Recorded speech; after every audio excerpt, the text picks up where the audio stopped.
Sego everyone, today we have a very special guest with us to discuss some of the respiratory illnesses that are currently circulating within the community.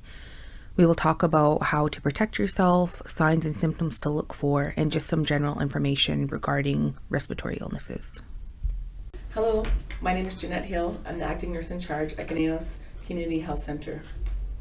Thanks for being here, Jeanette. I just have a couple of questions for you today. So is COVID still circulating in the community?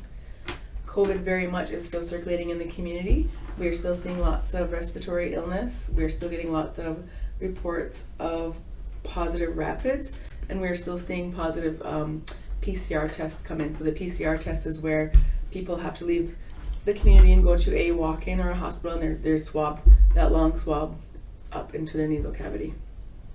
So besides COVID in the community, what other respiratory viruses are we seeing at this time?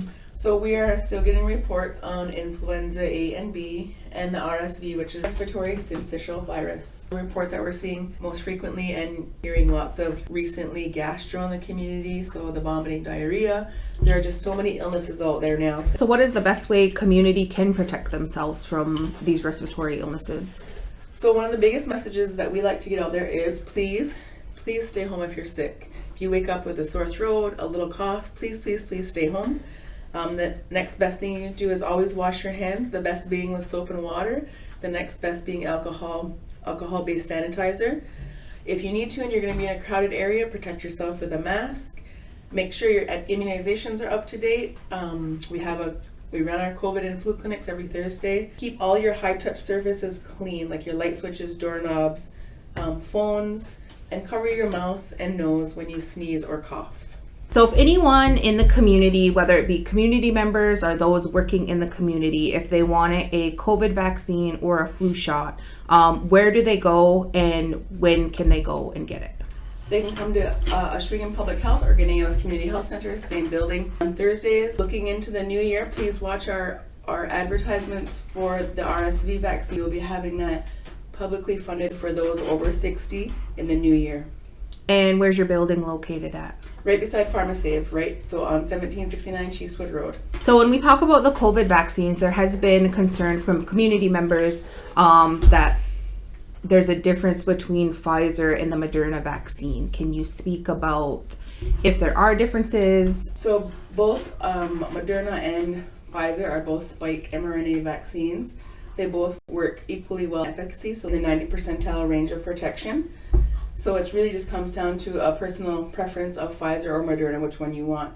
We have both Moderna and Pfizer available. So if somebody tests positive on a rapid antigen test for COVID-19, what should they do with that positive result?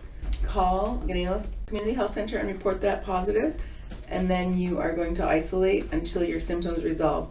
For respiratory symptoms, your symptoms want to be clearing 24 hours prior to you going back out into the community or to work. Gastro, which is nausea and vomiting, you want to be 48 hours symptoms subsiding. So can you talk about what the differences are between COVID-19, influenza, and RSV? So unfortunately, between those three respiratory illnesses, there are not a lot of differences. For COVID-19, you're going to most often have fever and chills, cough, trouble breathing, runny, stuffy nose, feeling tired or weak, sore throat, muscle aches, headache, nausea, vomiting, or diarrhea, and loss of taste or smell. For influenza, you're going to check off all of those boxes again, minus the loss of taste or smell. For RSV, it's all of the same boxes ticked again, only they're saying that you may not necessarily have muscle aches, not necessarily vomiting or diarrhea, and or loss of taste or smell. Additionally, if you require more information about some of the topics that we discussed today, please do not hesitate to call Oswego Public Health at 519-445-2672, or you can visit the Six Nations Health Services website at www.snhs.ca. Be sure to also check out our social media channels on Facebook and Instagram at Healthy 6NA for the most up-to-date information regarding vaccine clinics and flu clinics.